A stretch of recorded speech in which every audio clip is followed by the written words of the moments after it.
ఉదయకాల ఆరాధన కూడా చూడాలి. అందరినీ కూడా ప్రేమతో ఆహ్వానిస్తున్నాను. Great wall the name of our Lord and saviour Jesus Christ. ప్రభువును రక్షకుడైన యేసుక్రీస్తు వారి దివ్య శక్తి గల నామములో మీ అందరికీ పామ్ సండే శుభములు, సమాధానం కలుగును గాక.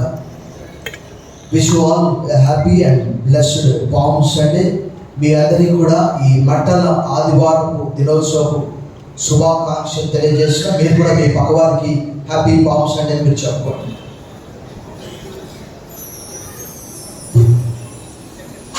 నేను కొన్ని చెప్తాను, మీరు ఇశ్రాయేలు రాజు అంటే స్తుతింపబడును గాక అనాలి. అది యోహాను సువార్త 12:12-16 రాయబడ్డారు. ప్రభు పేరట వచ్చువాడు అంటే స్తుతింపబడును గాక అనాలి. దావీదు కుమారుని కనుక జయము అని చెప్పాలి. దావీదు కుమారునికి బిగ్గరగా, దావీదు కుమారునికి, దావీదు కుమారునికి. ప్రభు పేరట వచ్చువాడు, ప్రభు పేరట వచ్చువాడు, ఇశ్రాయేలు రాజు, ఇశ్రాయేలు రాజు. ప్రభునందు మిక్కిలి ప్రియులారా, ఈ దినం మనకు చాలా సమయం అయిపోయింది.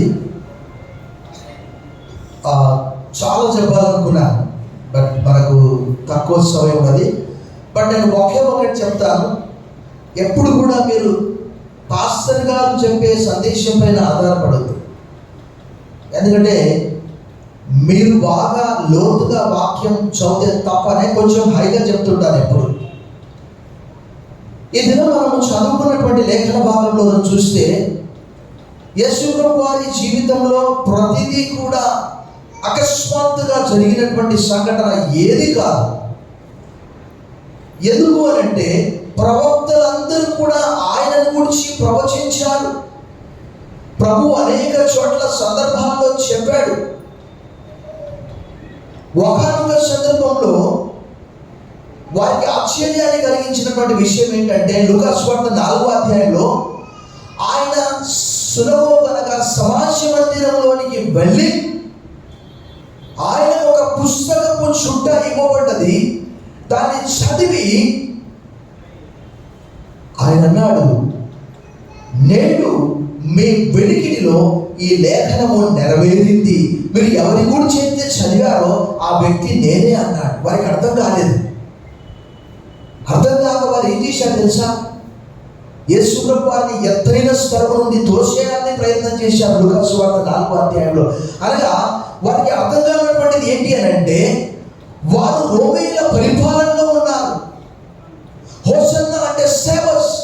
As we read the responsive reading Bible portion from the book of Psalms 118, అది క్రీస్తును గురించి ఆయన గెత్సెమనే తోటలో ఆ ప్రార్థన చేసిన తర్వాత ఈ 118వ కీర్తన రాయబడ్డదని చెప్తూ ఉంటారు భక్తులు. అక్కడ రాయబడింది మమ్మల్ని రక్షించుము, మనం రక్షించుము అంటే దాని అర్థం ఏంటంటే హోసన్నా సేవర్స్ అంటే they are waiting for Messiah. What kind of Messiah that they were waiting? They were waiting for the military Messiah. The Messiah will come and he will rule like David. వాళ్ళు ఎప్పుడు కూడా దావీదు తర్వాత రాజులు ఎవరు కూడా దావీదుతో సమానంగా రాజ్య పరిపాలన చేయలేదు. అదంతా కూడా మనకు రాయబడి ఉన్నది. అది ఇర్మియా గ్రంథం 23వ అధ్యాయంలో దావీదు పరిపాలన గురించి అక్కడ రాయబడి ఉన్నది. మరలా నేను అలాంటి పరిపాలనలను ఇస్తానన్నాడు. So they expected the military Messiah. కానీ వారు అనుకున్నట్టు, ఎందుకంటే వాస్తవంగా బైబిల్ గ్రంథంలో యూదులు యేసుప్రభు యొక్క శ్రమలను వారు ఏమనుకుంటారంటే ఇశ్రాయేలీయులు అనుభవించినటువంటి శ్రమలను పోల్చుకుంటారు. అనగా వారు ఏమనుకుంటారు, ఈ శ్రమలు మేమే అనుభవించేది. ఉదాహరణకు నేను 129వ కీర్తన ఎప్పుడు చెప్తూ ఉంటాను. 129వ కీర్తన 3వ వచనంలో ఏమని రాయబడింది? నా వంటి సాళ్ళ వలె దున్నబడ్డదంట ఆయన వీపు, ఇశ్రాయేలీయులకు పోల్చబడ్డదని. అలాంటి సందర్భంలో వారు ఏమనుకున్నారు, ఈ రోమా ప్రభుత్వం నుంచి మాకు విడుదల కావాలి, అంటే మాకు ఒక రాజు కావాలి. కానీ అలాంటి సందర్భంలో కానీ నాకు ఎప్పుడు కూడా ఒక ప్రశ్న ఎప్పుడు కూడా ఏంటి అని అంటే యేసుప్రభు వారు చెప్పారు. ఏం చెప్పారు? చూస్తున్నటువంటి మీరు ఇప్పుడు గుడ్డివారు కావాలి. ఎందుకంటే లేఖనాలు చదువుతున్నారు కానీ ఆ లేఖనాలన్నీ నా గురించే తెలియజేస్తున్నవి. వారికి అర్థం కాలేదు. As I said that they were expecting about the military Messiah. ఆయన వస్తాడు, దావీదు వలె వచ్చి రాజ్య పరిపాలన చేస్తాడు. కానీ ఈయన గాడిదపై వస్తే వారికి అర్థం కాలేదు. కానీ గాడిద ప్రవచనం ఎక్కడ రాయబడ్డది? జకరియా గ్రంథము 9వ అధ్యాయము 9వ వచనంలో, సియోను నివాసులారా బహుగా సంతోషించండి, యెరూషలేము నివాసులారా ఉల్లాసంగా ఉండండి. వారికి అర్థం కాలే. ఏంటి రాజు అంటున్నారు, మరి గాడిదపై వస్తున్నాడు. నీ రాజు నీతిపరుడును రక్షణ గలవాడై ధీరుడునై గాడిద పిల్లలు ఎక్కి ఎవరి యొద్దకు వస్తున్నాడు? వారు గ్రహించలేకపోయారు. యేసు ప్రభువారు యెరూషలేమును చూసి లూకా సువార్త 19వ అధ్యాయంలో కన్నీరు కార్చాడు. అయ్యో యెరూషలేమా, ఈ దినమైన కూడా నీ కన్నులు తెరవబడితే ఎంతో మంచిది. వారు రోమా పరిపాలనలో చాలా భయంకరమైనటువంటి శ్రమను అనుభవిస్తున్నారు, వేదన అనుభవిస్తున్నారు. అలాంటి సమయంలో ఈ లేఖనము నెరవేరింది. యేసు ప్రభువారు ప్రతిదానికి కూడా ఏమన్నాడంటే, ఈ లేఖనము ఈ దినము నెరవేరింది, ఈ లేఖనము నెరవేరింది. లేఖనము నెరవేరునట్లు నేను తప్పికొనుచున్నాను. లేఖనములో రాయబడ్డ రీతిగా మనుష్య కుమారుడు కొనిపోబడుచున్నాడు అని అన్నాడు. కానీ వాస్తవంగా శిష్యులు కూడా అర్థం చేసుకోలేకపోయారు. ఈరోజు మనం మాత్రం అర్థం చేసుకుంటున్నాము. ఎంతో మంది వస్తూ ఉన్నారు, 30 సంవత్సరాల నుంచి వస్తూ ఉన్నారు. కానీ ఆయనను వారి హృదయంలో చేర్చుకోవట్లేదు. ఆయన వచ్చి దేని కొరకు అంటే పాపములు తీసివేయడానికి. యేసు ప్రభువారు అన్నారు, మీరు మారు మనసు పొందనేళ్ళ మీరందరూ అలాగే నశింతురు అన్నారు. లూకా సువార్త 13వ అధ్యాయంలో 2 సార్లు. ఆయన లేఖనాల ప్రకారం వాస్తవంగా పాత నిబంధన గ్రంథంలో విశ్రాంతి దినం గురించి చాలా స్పష్టంగా రాయబడ్డది. ఆ రోజు ఏ పని కూడా చేయొద్దు. దేవుడు బాధపడ్డాడు, కొన్ని వందల సంవత్సరాలు బాధపడ్డాడు. కానీ ఈరోజు ఏ వారం? ఈరోజు చెప్పండి. వాస్తవంగా యూదులకు ఇది వారంలో మొదటి దినము, అదే ఆదివారం. శనివారం వారికి చివరి దినం. బైబిల్ ప్రకారం ఆ విశ్రాంతి దినాన్ని జాగ్రత్తగా, పరిశుద్ధంగా, ప్రతిష్ఠితంగా ఆచరించాలని దేవుడు చెప్పాడు. కానీ యేసు ప్రభువారు చూడండి జాగ్రత్తగా ఈ విశ్రాంతి దినాన్ని మీరి అనేకమైనటువంటి స్వస్థతలు చేశాడు. అయితే వారు కనిపెట్టుకుని ఉన్నారు, యేసు ప్రభు ఏదైనా చేస్తాడా అని. ఆయన వచ్చింది దేని వరకు అంటే వారు అర్థం చేసుకోలేకపోయారు. కరెక్ట్ ఆ విశ్రాంతి దినము రోజు ఒక ఊచ చెయ్యి గలవాడిని ఆయన ముట్టి స్వస్థపరిచాడు. అప్పుడు ఒక ప్రశ్న వేశాడు. మార్కు సువార్త 3వ అధ్యాయం 5వ వచనంలో, విశ్రాంతి దినమందు మేలు చేయుట ధర్మమా, కీడు చేయుట ధర్మమా చెప్పండి అని వారిని ప్రశ్నించినప్పుడు వారు ఏమనుకున్నారంటే ఈయనను ఎలా సంహరించాలని వారు ఆలోచన చేశారు. చాలా మందికి అర్థం కానటువంటి విషయాలు ఏంటి అని అంటే, వాస్తవంగా పాత నిబంధనలో మనకు యెహోవా దూతగా ఉన్నాడు. బట్ దేవుని వాక్యము తెలియజేస్తున్నది ఆయన దేవునితో కూడా ఉన్నటువంటి వాడు. Pre existing tells the Bible. వారు అనుకున్నారు, ఆయనను సరిగా అర్థం చేసుకోలేకపోయారు. ఆయన కరెక్ట్గా ఆయన వచ్చాడు. లేఖనాల్లో రాయబడిన ప్రకారం మత్తయి సువార్త 21:1 నుంచి సేమ్ 9-10 వచనాలు, మార్కు సువార్త 11:1 నుంచి 13, లూకా సువార్త 19:29 నుంచి 40 వచనాలు, యోహాను సువార్త 12:12 నుంచి 16లో రాయబడ్డది. ఒక మత్తయి ఒకడు మాత్రమే జకరియా ప్రవచనాన్ని కోట్ చేస్తాడు, మార్కు కోట్ చేయట్లేదు. కానీ చూడండి, Turn your Bibles with me to the Gospel according to Saint Mark chapter 11 verses 1 to 11 as we have read it. చూడండి, వారు యెరూషలేమునకు సమీపించి ఒలీవల కొండ దగ్గర ఉన్న బేత్ఫగే బేతనియా అను గ్రామంలోకి వచ్చినప్పుడు ఆయన తన శిష్యులతో ఇద్దరిని చూసి, ఆ ఇద్దరు ఎవరై ఉంటారు?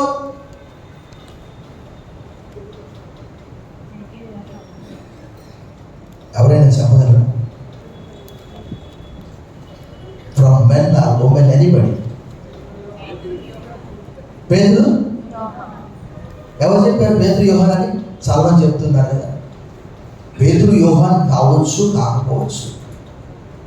కొంతమంది అంటారు పేతురు యోహాన్, లేక ఫిలిప్పు యాకోబు, లేక పేతురు యాకోబు, లేక పేతురు ఫిలిప్పు, ఎవరైనా కావచ్చు. The names are not written here. ఇక్కడ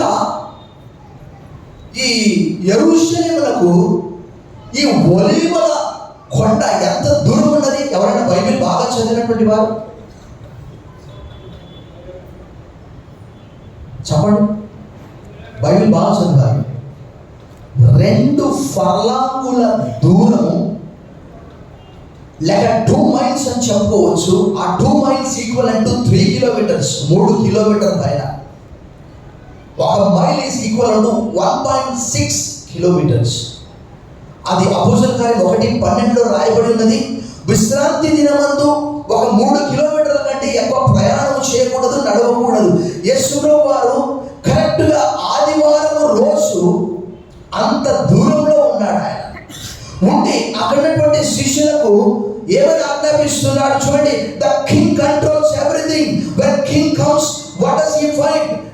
ఆ రాజు వచ్చినప్పుడు మనకి మత్తయి, మార్కు, లూకాలో మాత్రము ప్రభువును స్తుతిస్తారు, కానీ ప్రభు పేరిట వచ్చువాడు స్తుతింపబడునుగా అంటారు. కానీ యోహానులో మాత్రము ఇశ్రాయేలు రాజు స్తుతింపబడునుగా అని రాయబడి. చూడండి ఒకసారి.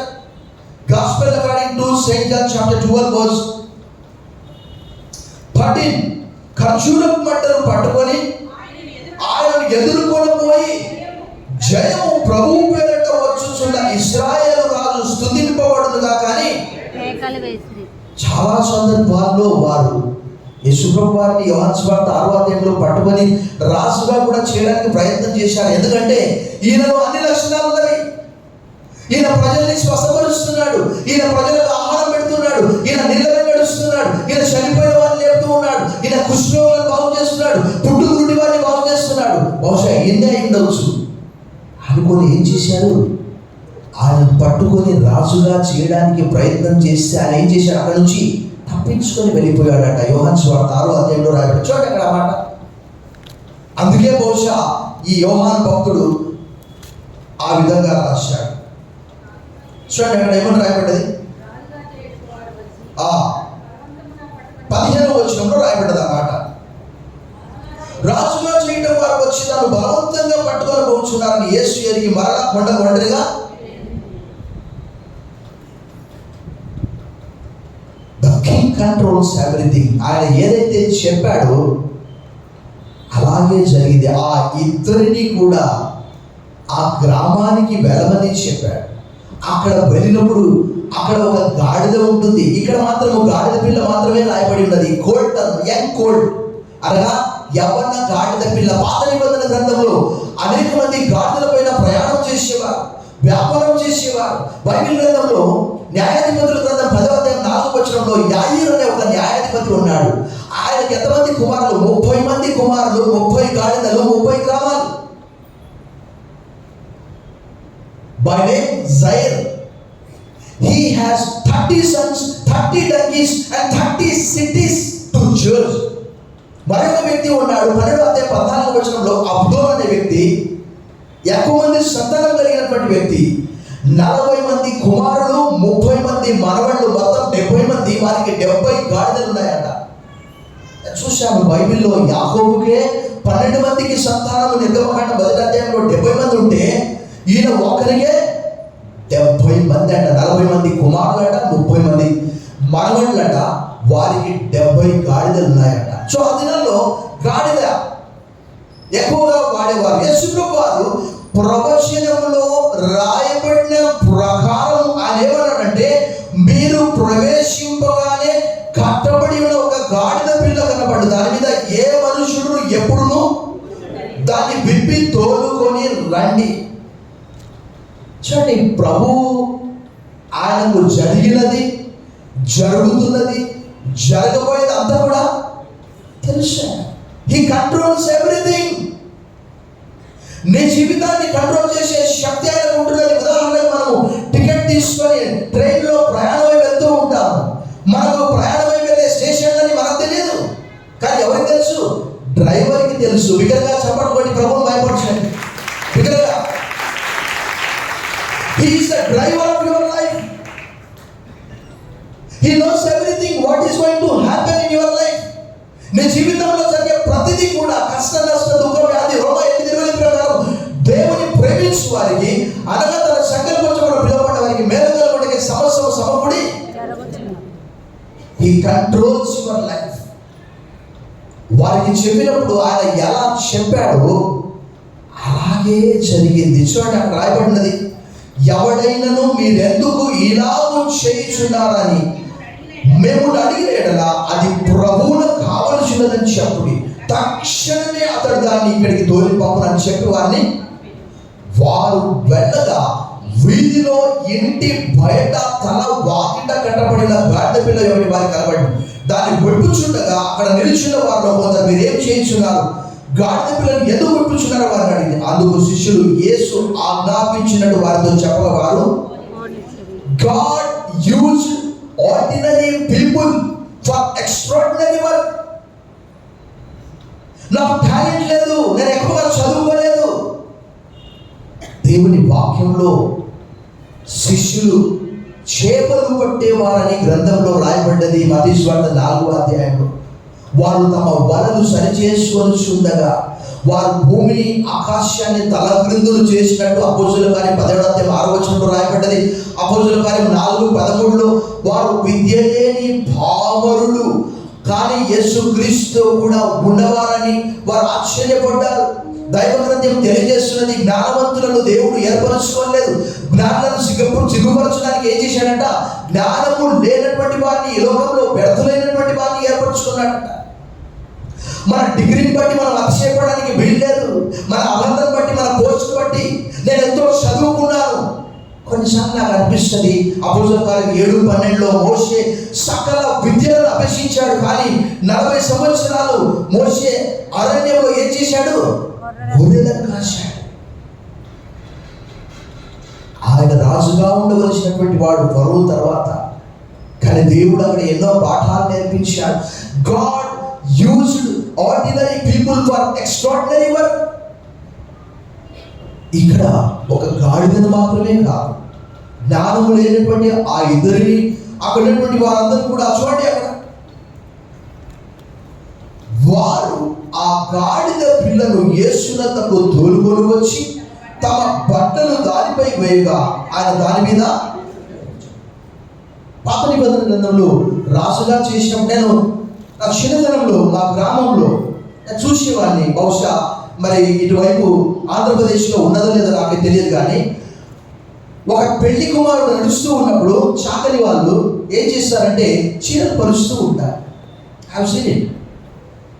ఆ ముందు వారు వెళ్తూ ఉంటారు, వెనక తీసేస్తూ ఉంటారు. మరలా ఒకవేళ దేవాలయం వెళ్ళేవారికి కావచ్చు, లేక ఆ వారి ఇంటికి వెళ్ళేవారికి కావచ్చు, ఆ చీరలన్నీ కూడా ఆ దారి గుండా పరుస్తూ వెళ్తూ ఉంటారు. ఆ పెళ్లి కుమారుడు కానీ ఆ పెళ్లి కుమార్తె కానీ ఆ వస్త్రంలో మీద నడుచుకుంటూ వెళ్ళాలి. ఇక్కడ వారు కూడా అదే పని చేస్తూ ఉంటారు. ఇది పాత నిబంధన గ్రంథంలో అనేక చోట్ల రాయబడి ఉన్నది రాజుగా చేసినప్పుడు. కొత్త నిబంధన గ్రంథంలో కూడా రాయబడినది, ప్రకటన గ్రంథం 5వ అధ్యాయంలో రాయబడింది. సో ఇక్కడ ప్రభు సాధారణమైనటువంటి వారిని అసాధారణమైనటువంటి పని వరకు వాడుకున్నాడు. చాలా మంది అనుకుంటారు, నాకు బైబిల్ చదవడం రాదు, నాకు ప్రార్థన చేయడం రాదు, నేను ఎక్కువగా చదువుకోలేదు. ఎంతోమంది ఇహలోక సంబంధమైనటువంటి చదువుకుంటారు, కానీ వారికి సంస్కారం ఉండదు. కారణం ఏంటి అంటే అది ఈ లోక సంబంధమైన జ్ఞానము, వారికి ఈ జ్ఞానము తెలియదు. యెహోవా యందు భయభక్తులు కలిగి ఉండ జ్ఞానమునకు మూలము, దుష్టత్వం విడిచిపెట్టే నరులకు వివేకమని యెహోవా సెలవిచ్చెను. యోబు గ్రంథము 28:28. ఎంతో చదువుకుంటారు, కానీ వారికి అసలు ఇతరులతో పొరుగు వారితో ఎలా మాట్లాడాలో కూడా తెలియదు. కానీ ఇక్కడ బైబిల్ గ్రంథంలో ఎంత చక్కగా రాయబడ్డది. శిష్యులు కానీ ఎవరైనా విశ్వాసం ఉంచినటువంటి వారు ప్రభునందు మిక్కిలి ప్రియులారా, ఈ మధ్యాహ్నకాలం ఆయన ఈ లోకానికి ఎందుకు వచ్చాడంటే ఆయన మనలో ఉన్నటువంటి పాపములు తీసివేయడానికి ఈ లోకానికి వచ్చారు. అక్కడ ఉన్నటువంటి ప్రజలు మనం చూస్తాము ఏంటి అని అంటే, ఒక కలెక్టర్ ఒక గ్రామానికి వెళ్ళినప్పుడు అధికారులు ఏం చేస్తారంటే మరమ్మతులు చేస్తారు, ప్యాచెస్ వేస్తారు, రిపేర్ చేస్తారు. కానీ ఆ కలెక్టర్ వెళ్ళిపోయిన తర్వాత మరలా ఏం జరుగుతుంది? సాధారణమే. ఇక్కడ కూడా అదే జరిగింది. కానీ ప్రభు అది కోరుకోవట్లేదు.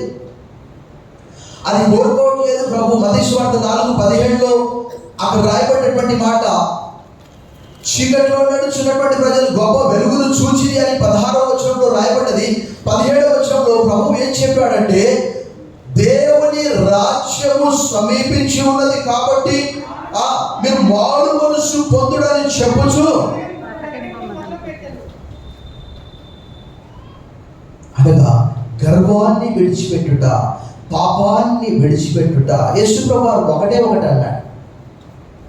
ఆ యొక్క నికోదేమస్, ఒకడు క్రొత్తగా జన్మిస్తే తప్ప దేవుని రాజ్యమును చూడలేడు. క్రొత్తగా అన్నదానికి ఫుట్నోట్స్లో పైనుండి, ఎందుకంటే శరీర మూలంగా పుట్టినది, జన్మించినది శరీరము, ఆత్మ మూలంగా పుట్టినది ఆత్మయుడై ఉన్నది. మనం ఇక్కడ జాగ్రత్తగా చదివితే ద కింగ్ కంట్రోల్స్ ఎవ్రీథింగ్. ఆ డ్రైవర్కి తెలుసు వెళ్ళే ఆ స్టేషన్లన్నీ కూడా. అలాగే మన జీవితంలో జరిగే ప్రతిదీ కూడా ఆయన కంట్రోల్ చేస్తూ ఉన్నాడు. సాధారణమైనటువంటి ప్రజలను ఆయన వాడుకున్నాడు. మరలా చూస్తే అక్కడ 9వ వచనం, మరియు ముందు వెళ్ళుచుండిన వారును వెనుక వచ్చుచుండిన వారును ఏమంటున్నారు?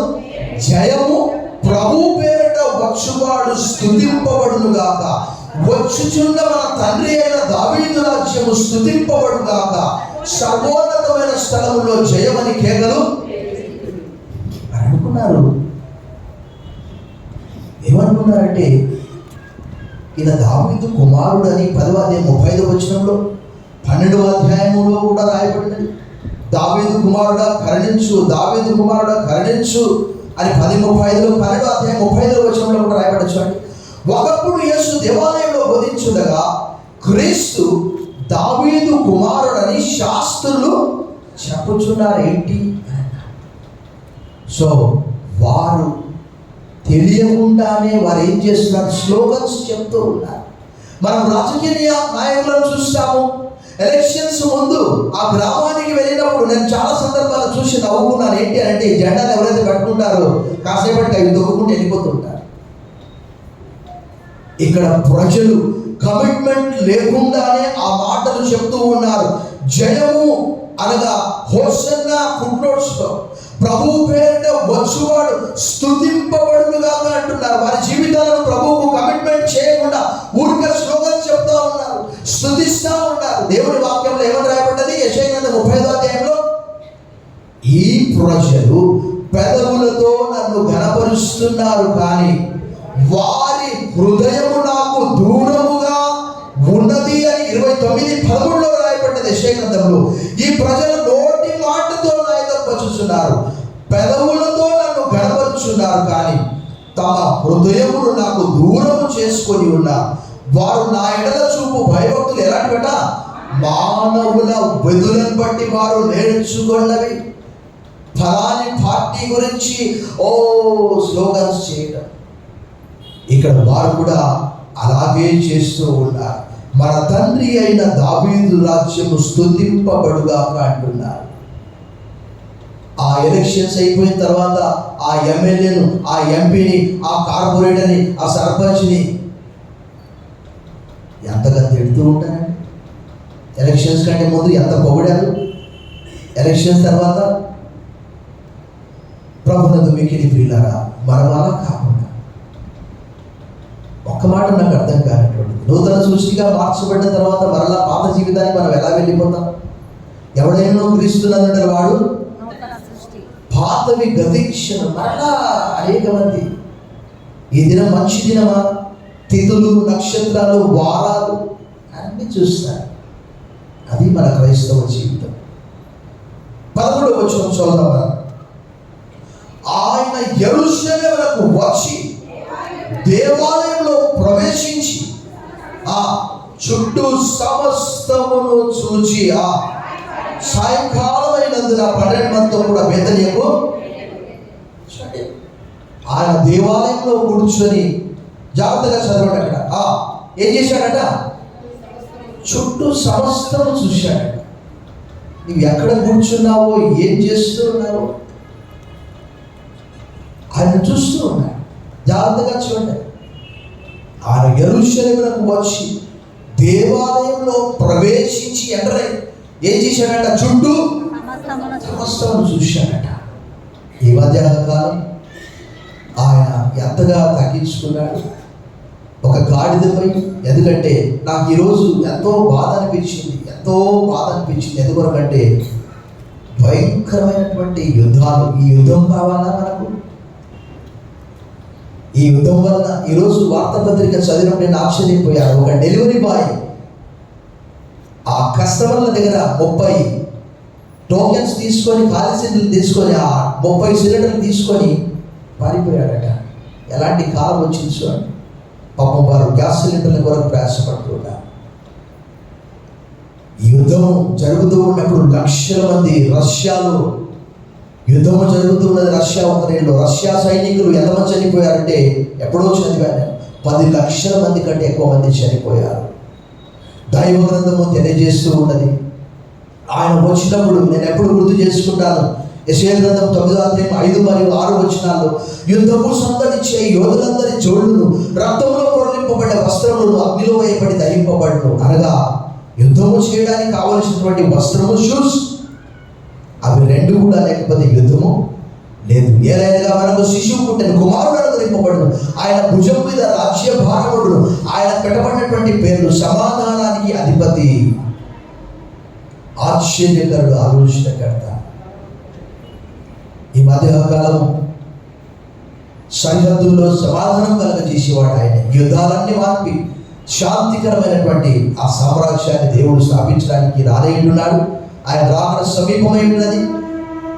ఆయనను మన హృదయాల్లో మనం చేర్చుకోవాలి. తల్లి వచ్చేది మనం ప్రార్థన చేస్తాం. సర్వశక్తి గల దేవా, ఈ దినము భూలోకంలో మానవునిగా ఒక గాడిద పిల్లనికి నేరుగా ప్రజల యొద్దకే వెళ్తూ ఉన్న ప్రభానికి వదనాలు. అది నీ తగ్గింపుకు సూచన, నీ రాజ్య స్థాపన నువ్వు చేయలేంటున్నావు. ఈ లోకంలో భీకరమైనటువంటి యుద్ధాలు జరుగుతూ ఉన్నవి. కరువులు, వరదలు, భూకంపాలు, జనం వెతికి జనం, రాజ్యం వెతికి రాజ్యం, ఇవన్నీ వేదనలకు ప్రారంభము. ఈ మధ్యాహ్నకాలం అవును అన్నిటి కొరకు సిద్ధపరుస్తున్నందుకు మా జీవితాల్లో జరిగే ప్రతిదీ కూడా నువ్వు కంట్రోల్ చేస్తున్న ప్రభానికి వదనాలు చెల్లిస్తూ యేసు నామములో ప్రార్థిస్తున్నాం తండ్రి. ఆమేన్. సమయంలో